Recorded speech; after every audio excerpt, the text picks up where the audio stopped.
A Revolução Industrial foi uma época triste para muita gente. Empresários malvadões explorando homens, mulheres e até crianças que trabalhavam jornadas de 16 horas por dia em suas fábricas. As condições de trabalho eram terríveis e os salários eram uma miséria.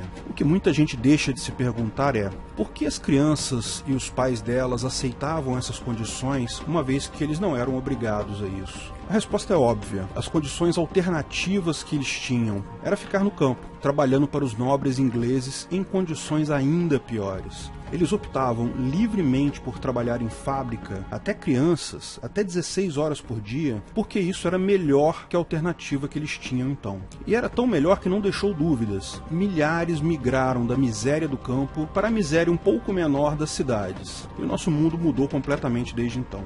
Sabe quem realmente ficou triste com a Revolução Industrial? A aristocracia. Porque as fábricas deram uma opção para o povo que era maltratado nas fazendas e terras dos nobres, sem ter até então qualquer alternativa de vida. Não foi à toa que várias famílias nobres inglesas, com séculos de tradição, foram à falência desde então. E o povo em geral está muito melhor hoje do que antes da Revolução Industrial. Essa é a origem do socialismo e do comunismo, que surgiu exatamente nessa época. A revolta da aristocracia contra uma nova organização social, baseada não no feudalismo e na obediência ao lorde da terra, não baseada no planejamento central econômico do rei, mas sim baseada em escolhas voluntárias, no comércio e na ação pessoal. Você tem dúvidas de que quem é contra o livre mercado é a aristocracia? Ora, caro, isso é fácil de provar. Veja quem são os comunistas no Brasil, por exemplo. Só gente de elite, gente rica. Veja como funciona Cuba, um feudo medieval onde milhares perecem na pobreza para sustentar a aristocracia da família Castro.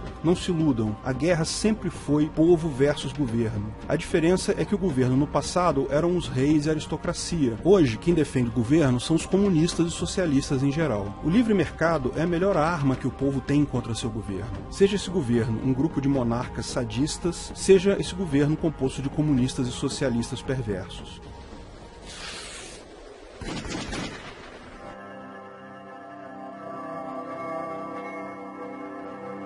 Mas sem o governo, quem vai proteger os trabalhadores? Embora os trabalhadores tenham melhorado de vida saindo do campo para trabalhar nas indústrias, nas cidades, as condições ainda eram muito ruins na época da Revolução Industrial. Mas foram os sindicatos que melhoraram as vidas dos trabalhadores, certo? Fazendo greve para melhorar as condições de trabalho, pregando maiores salários e etc. Bom, não foi bem assim não. Houve luta de sindicatos, é inegável, revolta de trabalhadores e greves, mas é preciso separar duas coisas. Primeiro, deixar claro que o anarcocapitalismo reconhece o direito de associação voluntária. Os primeiros sindicatos, frutos da livre associação entre trabalhadores, são legítimos e podem acontecer livremente no Ancapistão também. Esses sindicatos, porém, não têm qualquer semelhança com os sindicatos brasileiros atuais, que não são associações livres. São meros departamentos estatais que você é obrigado a contribuir compulsoriamente com o imposto sindical, exatamente como o resto do governo. Não tem qualquer objetivo que não seja o próprio enriquecimento dos seus líderes e a exploração do povo em geral. Esse tipo de associação compulsória não tem lugar em uma sociedade livre de coação. E o segundo ponto, apesar de todas as lutas, greves e protestos, sindicatos e governos não conseguiram absolutamente nada em melhoria para os trabalhadores. Quem realmente resolveu o problema foi o próprio livre mercado. Quando Henry Ford teve a ideia, revolucionária na época, de vender os próprios carros para os seus próprios empregados, essa ideia básica limitou a jornada do trabalho, para permitir que os seus empregados tivessem tempo para consumir. Após esse ato dele, vários outros empresários o seguiram e só então governos passaram a encampar a ideia de definir leis sobre jornada de trabalho. Mais uma vez, vontade de ganhar dinheiro levou à solução dos problemas que décadas de governo não conseguiram resolver. O governo, depois que percebeu a boa ideia, tenta encampá-la. O mesmo fazem os sindicatos, que até hoje se dizem responsáveis pela solução do problema. Caso mais contraditório ainda são os comunistas e socialistas dizendo que o modelo deles é que resolveu as más condições de trabalho. Olha, as jornadas de trabalho na União Soviética eram muito mais brutais e extensas que no mundo ocidental. Morte de trabalhadores era algo comum. Aqui no Brasil tem uma outra esquizofrenia bipolar social semelhante a isso, com trabalhadores que gostam da CLT. Como assim? A CLT foi criada na onda do fascismo de Mussolini, copiando a ideia da Carta del Lavoro do Mussolini.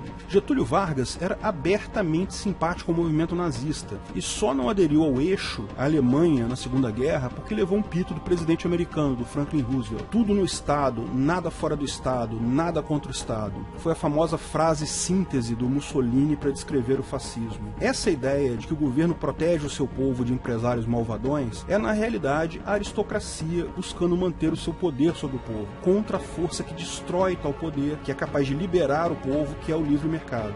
A Carta del Lavoro do Mussolini foi adotada por vários países europeus na mesma época. A maior parte, porém, logo após a Segunda Grande Guerra, aboliram tais práticas e regulamentações, visto que perceberam o grau de dano que causam ao trabalhador. A CLT é, em síntese, um conjunto de regulamentações sobre o trabalho, limites e multas de diversos tipos. Algumas são impostos claros. Ninguém mais tem dúvida que o FGTS é um absurdo completo, um imposto caríssimo cobrado do trabalhador. O trabalhador, claro, fica feliz quando recebe aquela grana ao ser demitido, mas é só fazer a conta que você vai perceber que se tivesse ficado com o valor descontado do FGTS, investido em alguma coisa você mesmo, o trabalhador teria muito mais dinheiro. O governo está devolvendo apenas uma pequena parte do que pegou emprestado de você. Isso é um imposto, mas como qualquer regulamentação, mesmo quando a determinação é inócua, ou seja, não representa um custo óbvio, ela atrapalha negociações livres. Por exemplo, 13º é algo inócuo, não faz diferença. Quando uma empresa vai te contratar, ela faz a conta do quanto terá que te pagar por hora de trabalho. Isso significa que ela vai calcular o número total de horas que você trabalha no ano, vai calcular o seu custo total em um ano e vai dividir o segundo pelo primeiro. O valor que você recebe efetivamente por hora trabalhada é tudo o que importa.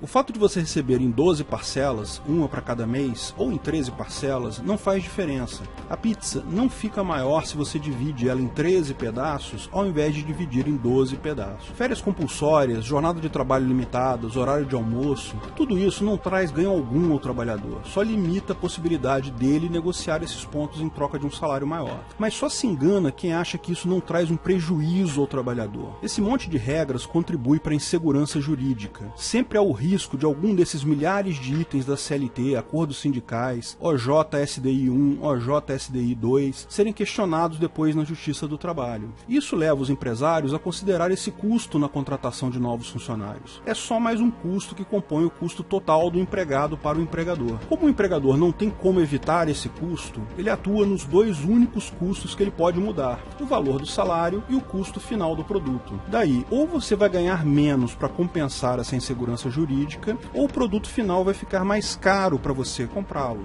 E como todas as empresas enfrentam esse problema, todos os produtos no Brasil acabam absurdamente caros e todos os salários absurdamente baixos. A única entidade que ganha com o CLT é o governo, é a aristocracia brasileira. Ganha os impostos inclusos na CLT, como o FGTS, os funcionários públicos ganham justificativas para aumentos dos seus rendimentos, porque, ao contrário dos empresários, o governo não precisa fazer conta para pagar benefícios para pessoas, basta ter uma justificativa. Empresários e empregados perdem com a CLT, mas toda a regulamentação imposta tende a prejudicar mais a parte mais fraca.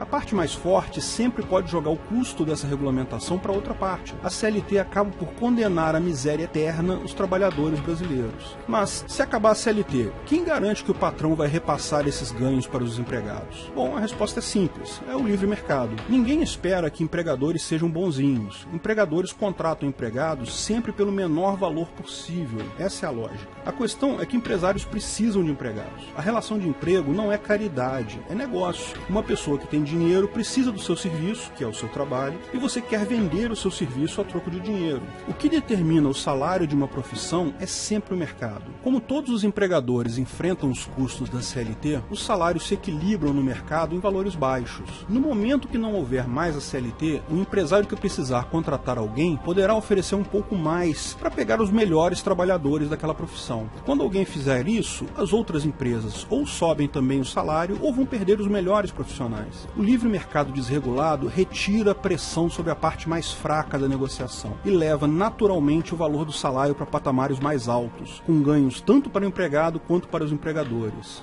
É um erro que muita gente comete pensar na relação de um empregado com um empregador. Isso é só parte da coisa. É sempre importante levar em conta o mercado como um todo. Dezenas de trabalhadores prestando serviço para dezenas de empresários. Mas e profissões pouco especializadas, faxineiros, lixeiros, esse tipo de coisa? E o salário mínimo? Olha, esse é um outro assunto que leva um tempo grande. Eu não vou falar aqui para não estender muito o tamanho desse vídeo. Vou fazer um vídeo posteriormente, quando estiver pronto vou botar o link nesse. cresce. Da mesma forma, é importante notar que o salário mínimo é uma regulamentação e, como tal, prejudica a parte mais fraca sempre. Bom, então quer dizer que não há empresários desleais que realmente exploram os empregados? Certamente existem. Existe quebra de contrato, empresários que prometem uma coisa e não pagam, contratos desequilibrados. Tudo isso será sim motivos de ações em tribunais privados no Ancapistão. Mas a força do empregado contra esses empregadores é principalmente o mercado. É oferecer o seu trabalho para outros, é divulgar a informação sobre as condições de trabalho. A era da informação barata e acessível já começou.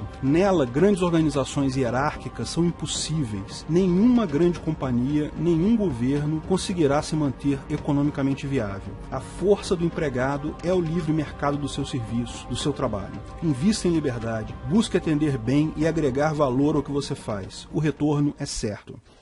Se você gostou do vídeo, não esqueça de curtir e compartilhar. Clique no logo do canal para assinar e ser avisado de novos vídeos. Se quer saber mais sobre o assunto, veja um desses vídeos que selecionamos para você. Agradecemos o apoio dos nossos patrocinadores: Orian Neto, Breno Meneghetti, Paulo Martins, Felipe Murta, Guilherme Ribeiro, Rogério Souza, Daniel Iopi, Felipe Zavan, Diego França. Se quiser contribuir com o canal, ajudar na divulgação do anarcocapitalismo, veja na descrição de que formas você pode fazer isso.